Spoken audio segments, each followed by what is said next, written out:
Well, freelancers, it has been an absolutely tremendous week for Anthem Next. We finally got the long-awaited blog post earlier this week detailing skill trees, new javelin progression, artifacts, how equipment's going to be working from here on out, mods, and so much more. Also, as you may have noticed, I'm no longer going to be calling Anthem Next Anthem 2.0. Primarily because, well, I think it's pretty much known at this point that Anthem Next is the official working title for Anthem 2.0. And while Anthem Next is technically Anthem 2.0, I would so much rather be calling it Anthem Next, so that's what we're going to do. But anyways, like I said, earlier this week we got that blog post from Christian Daly, Anthem's new game director and studio lead over at BioWare Austin. We covered it briefly in a previous video, pretty much going over everything but not in depth, which is what this video is really going to be all about. Or at least specifically for skill trees, javelin progression, and artifacts. Now, we've got a lot to go over, so let's just go on ahead and get right into it. We start off with a quote from Christian Daly, who writes,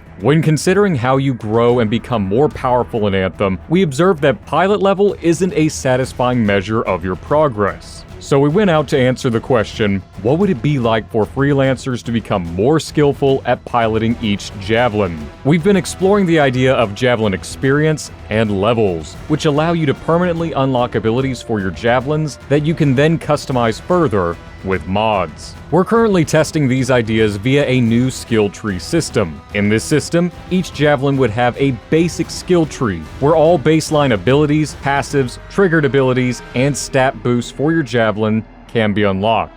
We would like to be able to focus on the specific style of gameplay you like best with your javelin. So after the basic skill tree is completed, we're also testing the concept of specializations. Each specialization would have an advanced skill tree, where you'll unlock specialization-specific abilities, upgrades, and more. So as many of you will recall with vanilla Anthem, there wasn't really too much potential for builds, primarily because the abilities required for these builds would be focused on RNG. Now we've beaten this concept into the ground and it's already being addressed, so we're not going to go any further into it, but at the bare minimum, I think we can all agree that having abilities unlocked via skill trees and being able to swap in between them whenever we want is pretty great and a significant improvement on what we have now. It also looks like melee weapons and melee abilities are being tied into the quote-unquote abilities that you will be unlocking from the skill trees. So if we look at this image here, we've got a level 27 ranger, and they've completed the vast majority of their skill tree, and they're ready to go on to the advanced class. So as Christian said, we will be able to unlock baseline abilities, passive, triggered abilities, and stat boosts for our javelin. So like if we look at that first node that looks like an axe, it looks like once it's unlocked, 3 other little nodes are unlocked. It looks like specifically 2 shields, and something that looks like it would be the ranger's arm cannon passive buff, I guess. And then from there you would continue to progress onward. Now I'm assuming with my extensive experience with skill tree based games, that as you level up, you get more skill points. Whether it's necessarily 1 skill point per level or something different remains to be seen, but it looks like as you go, you're plotting this course, with the goal in mind to unlock the very basic vanilla stuff so you can personalize it more with the 3 specializations, what I'm calling at least at the bare minimum right now, advanced classes. Additionally, from this screenshot, it looks like we're going to be getting ability tutorial videos, or at least something that shows off what they can do.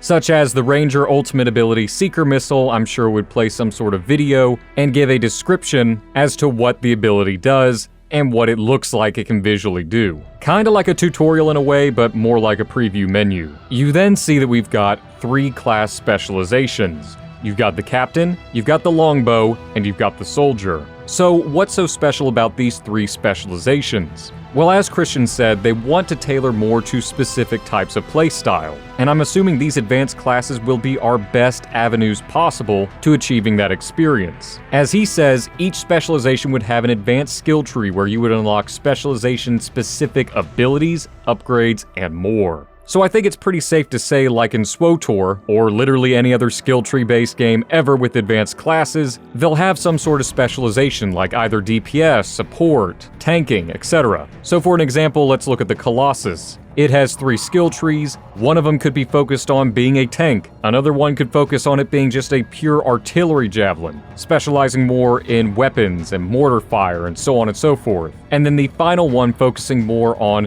straight DPS, abilities, damage. Or you could look at the Storm for another example. And maybe one skill tree is focused on passive buffs, healing, and defending the squad.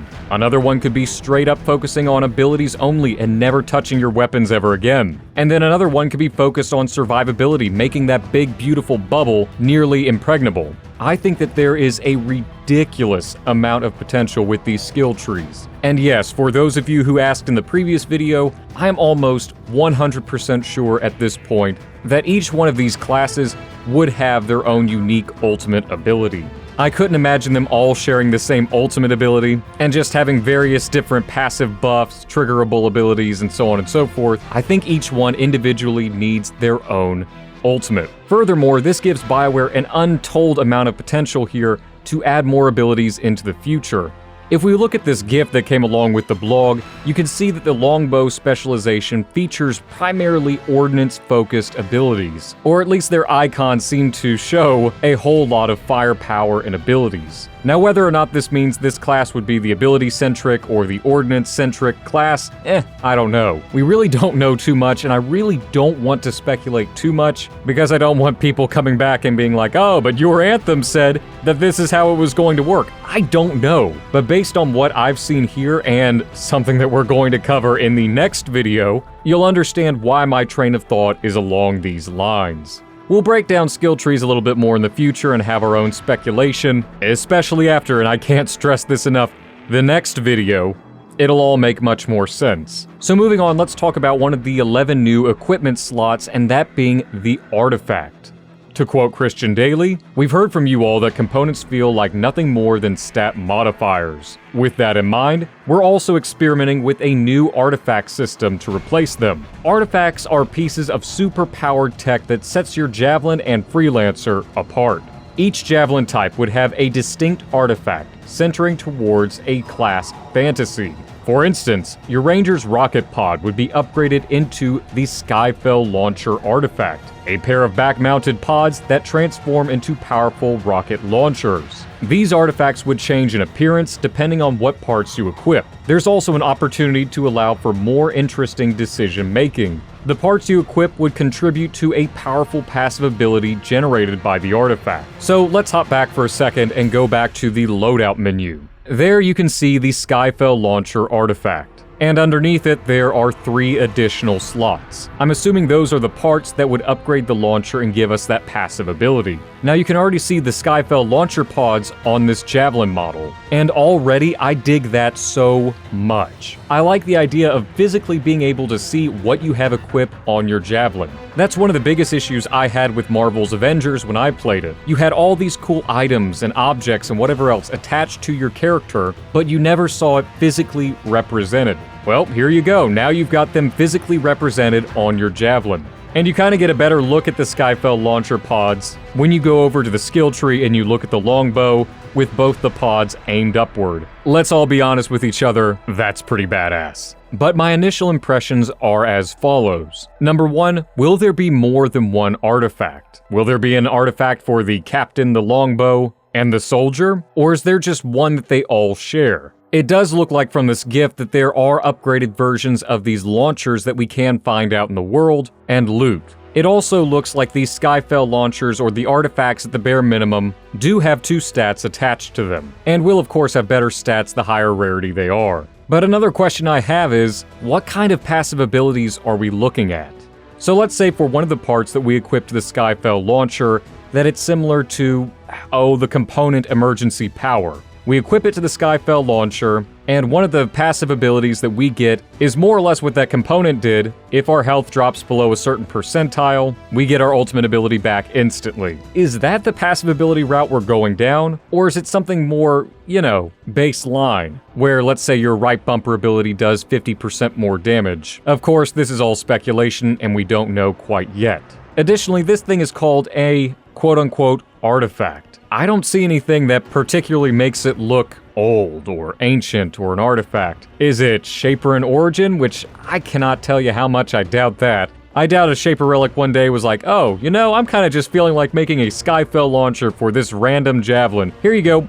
You know, I so sincerely doubt that. But is this artifact reversed engineered from the Javelin of Dawn? Why wasn't this in the base game? You know, I want some sort of lore explanation for these artifacts. And additionally, I'm kind of curious if the artifact does take on the color properties of your javelin. I'm sure it wouldn't be too terribly difficult considering the Colossus shield and mortar cannon on its back and the Ranger's left arm blaster, they all match up to the color scheme of the javelin. But at the same time, I wonder if there's an option to turn that on or off. Or would the Skyfell launcher, for an example, just look white and blue no matter what your color scheme was? And personally, if this thing is an artifact, and let's say it looked all grimy and black and had, you know, some rust spots on it, who's to say I would want to ruin that with my color scheme? I would love to have an option, if this is indeed the deal, to allow me to have this artifact actually look like an artifact that was welded onto my javelin. By the way, what artifact or artifacts do you think we'll get for the other javelins? As it looks like it's tied somehow to the ultimate ability. Please be sure to let me know what you all really think about skill trees and the artifacts in the comments below. Even if you don't really ever comment,